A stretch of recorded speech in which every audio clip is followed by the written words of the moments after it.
O desejado de todas as nações. Capítulo 25. O chamado à beira-mar.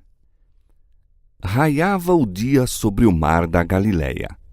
Os discípulos, fatigados por uma noite de infrutífero labor, achavam-se ainda em seus barcos no lago. Jesus viera passar uma hora de quietação à beira-mar.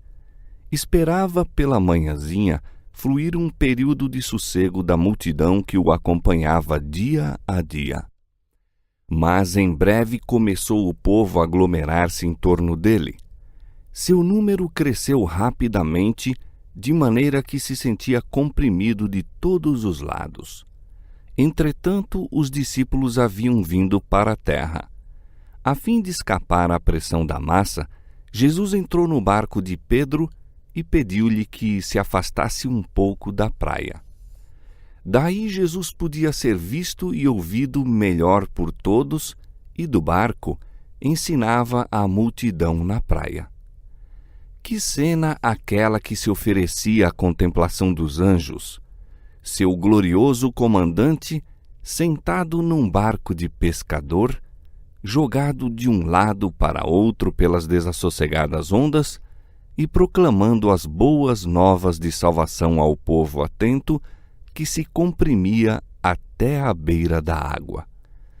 Aquele que era o honrado do céu estava declarando os grandes princípios do seu reino ao ar livre ao povo comum, e, no entanto, não teria podido ter cenário mais adaptado aos seus labores.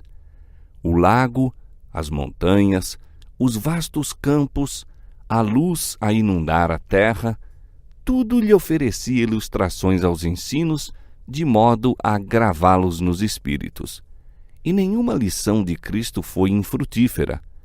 Toda a mensagem de seus lábios foi ter a alguma alma com a palavra da vida eterna. A cada momento crescia a multidão na praia. Homens de idade a apoiar-se em seus bordões, robustos camponeses das colinas, pescadores do lago, comerciantes e rabis, ricos e instruídos, velhos e jovens, trazendo seus enfermos e sofredores, apertavam-se para ouvir as palavras do Divino Mestre. Essas cenas haviam contemplado antecipadamente os profetas e escreveram: a terra de Zebulon e a terra de Naftali, junto ao caminho do mar, além do Jordão, a Galileia das nações, o povo que estava sentado em trevas viu uma grande luz, e aos que estavam assentados na região e sombra da morte, a luz raiou. Além da multidão da praia de Genezaré, tinha Jesus em seu sermão junto ao mar outros auditórios em mente.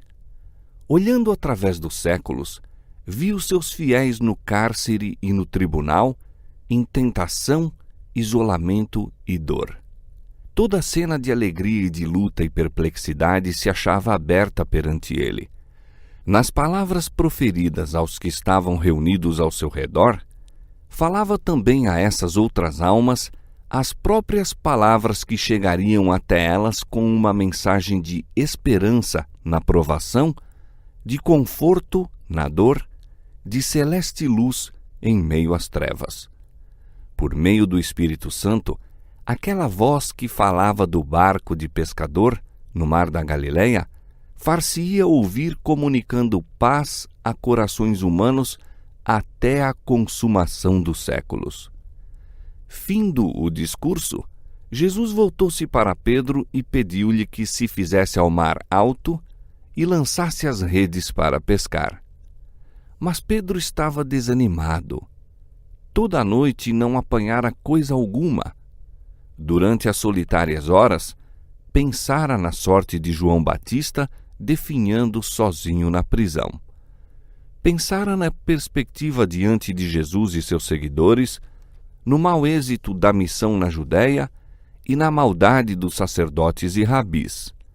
Sua própria ocupação lhe falhava, e, ao olhar as redes vazias, o futuro afigurava-se-lhe sombrio e desanimador.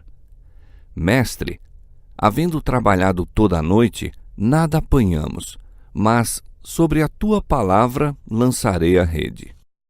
A noite era o único tempo propício para pescar com redes nas claras águas do lago.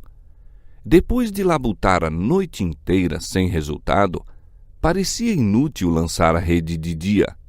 Jesus, porém, dera a ordem e o amor por seu mestre levou os discípulos a obedecer. Simão e seu irmão deitaram juntos a rede. Ao tentarem colhê-la, tão grande era a quantidade de peixes apanhados que começou a romper-se. Foram forçados a chamar Tiago e João em seu auxílio, e havendo recolhido o conteúdo, tão grande era a carga em ambos os barcos que se viram ameaçados de ir a pique. Mas Pedro não cuidava agora de barcos e carregamentos. Esse milagre, acima de todos quantos havia presenciado, foi-lhe uma manifestação de poder divino. Viu em Jesus alguém que tinha toda a natureza sob seu comando. A presença da divindade revelou-lhe a própria ausência de santidade. Amor por seu mestre, vergonha de sua incredulidade, gratidão pela complacência de Cristo e, sobretudo, o sentimento de sua impureza em presença da pureza infinita, tudo o subjugou. Enquanto os companheiros punham em segurança o conteúdo da rede, Pedro caiu aos pés do Salvador, exclamando: Senhor, ausenta-te de mim, que sou um homem pecador. Fora a mesma presença da santidade divina que fizera o profeta Daniel cair como morto perante o anjo do Senhor. Disse ele: Transmudou-se em mim a minha formosura em desmaio, e não retive força alguma. Assim, quando Isaías viu a glória do Senhor, exclamou: Ai de mim, que vou perecendo, porque eu sou um homem de lábios impuros e habito no meio de um povo de impuros lábios, e os meus olhos viram o Rei, o Senhor dos Exércitos. A humanidade, com sua fraqueza e pecado, fora posta em contraste com a perfeição da divindade, e ele se sentiu inteiramente deficiente e falto de santidade. Assim tem sido com todos quantos alcançaram uma visão da grandeza e majestade de Deus. Pedro exclamou: Ausenta-te de mim, que sou um homem pecador. Todavia, apegou-se aos pés de Jesus, sentindo que dele não se podia separar. O Salvador respondeu: Não temas, de agora em diante serás pescador de homens. Foi depois de Isaías haver contemplado a santidade de Deus e sua própria indignidade que lhe foi confiada a mensagem divina.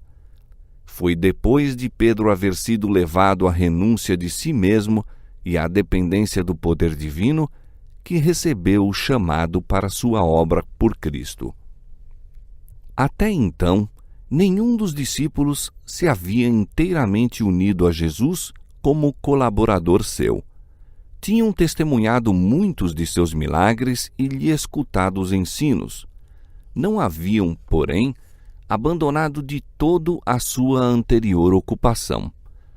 O encerramento de João Batista lhes fora a todos amarga decepção.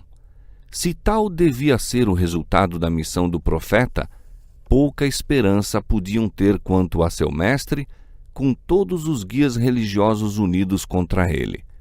Sob essas circunstâncias, era-lhes um lenitivo tornar por algum tempo a sua pesca.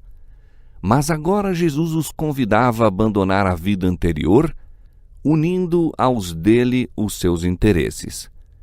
Pedro aceitara o chamado. Ao chegar à praia, Jesus pediu aos 3 discípulos: Vinde após mim, e eu vos farei pescadores de homens. Imediatamente deixaram tudo e o seguiram. Antes de lhes pedir que abandonassem as redes e barcos, Jesus lhes dera a certeza de que Deus lhes supriria as necessidades. O serviço do barco de Pedro para a obra do Evangelho fora abundantemente pago. Aquele que é rico para com todos os que o invocam, disse: Dai e ser-vos-á dado, boa medida, recalcada, sacudida e transbordando. Nessa medida havia ele recompensado o serviço dos discípulos, e todo sacrifício feito em seu serviço será recompensado segundo as abundantes riquezas da sua graça. Durante aquela triste noite no lago, enquanto separados de Cristo, os discípulos foram duramente premidos pela incredulidade e cansaram-se num infrutífero labor. Sua presença, porém, lhes atiou a fé e trouxe-lhes alegria e bom êxito. O mesmo se dá conosco. Separados de Cristo, nosso trabalho não dá fruto e fácil se torna desconfiar e murmurar. Quando Ele está perto, porém, e trabalhamos sob sua direção, regozijamo-nos nas demonstrações de seu poder. É a obra de Satanás desanimar a alma. A de Cristo é inspirar fé e esperança. A mais profunda lição que o milagre ensinou aos discípulos é também uma lição para nós, que aquele cuja palavra pôde apanhar os peixes do mar, podia igualmente impressionar corações humanos, atraindo-os com as cordas de seu amor, de maneira que seus servos se tornassem pescadores de homens. Eram humildes e ignorantes aqueles pescadores da Galiléia, mas Cristo, a luz do mundo, era sobejamente capaz de habilitá-los para a posição a que os chamara. O Salvador não desprezava a educação, pois, quando regida pelo amor de Deus e consagrada a seu serviço, a cultura intelectual é uma bênção.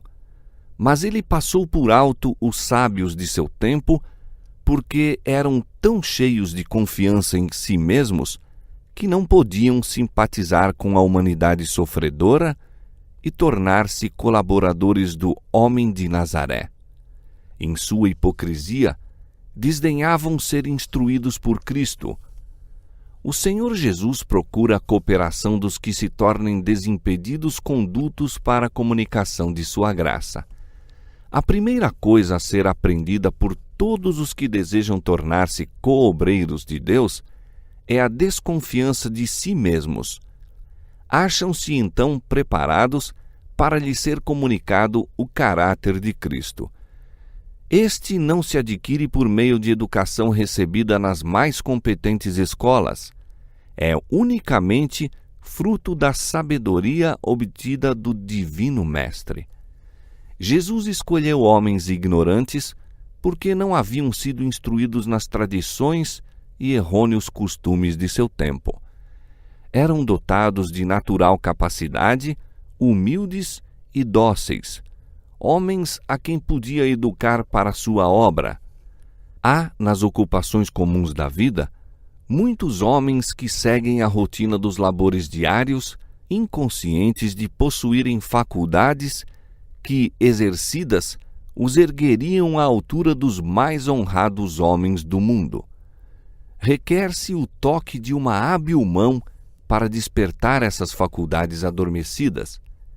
Foram esses os homens que Jesus chamou para colaboradores e deu-lhes a vantagem da convivência com ele. Nunca tiveram os grandes homens do mundo um mestre assim. Ao saírem os discípulos do preparo ministrado pelo Salvador, já não eram mais ignorantes e incultos. Haviam se tornado como ele no espírito e no caráter, e os homens conheciam que haviam estado com Jesus. A mais elevada obra da educação não é comunicar conhecimento meramente, mas aquela vitalizante energia recebida mediante o contato de espírito com espírito, de alma com alma.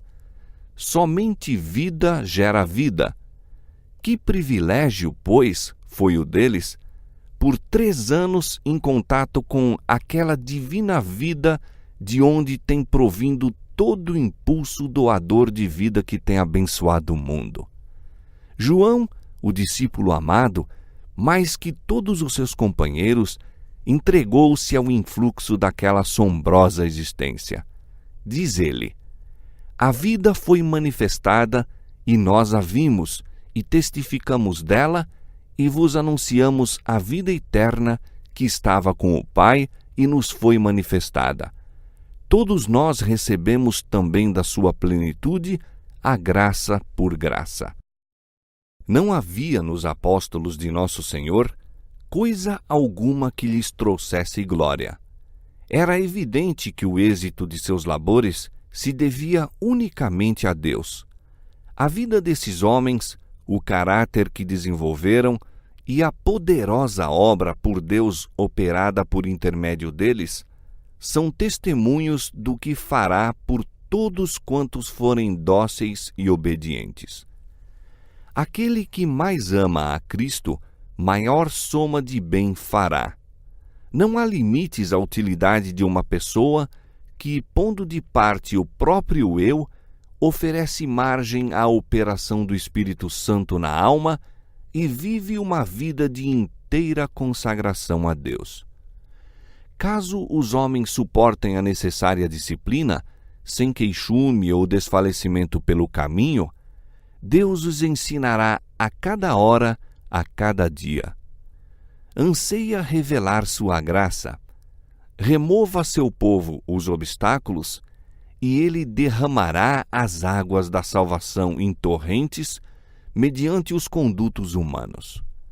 Se os homens de coração humilde fossem animados a fazer todo o bem ao seu alcance, não houvesse sobre eles mãos repressivas a refrear-lhes o zelo, e haveria uma centena de obreiros de Cristo, onde temos agora apenas um. Deus toma os homens tais quais são e educa-os para seu serviço, uma vez que se entreguem a Ele. O Espírito de Deus, recebido na alma, vivificar-lhes-á todas as faculdades. Sob a direção do Espírito Santo, o intelecto que se consagra sem reservas a Deus desenvolve-se harmonicamente e é fortalecido para compreender e cumprir o que Deus requer. O caráter fraco e vacilante muda-se em outro forte e firme.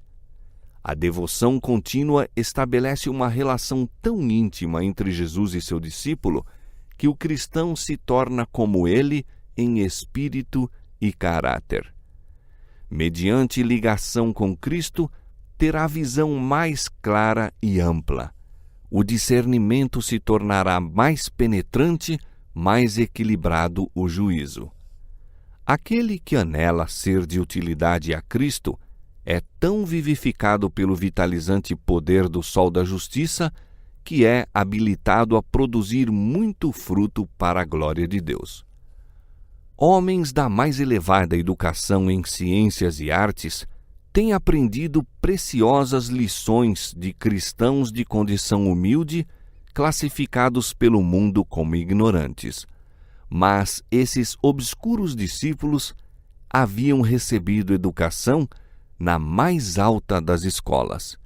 Tinham se sentado aos pés daquele que falava como nunca homem algum falou.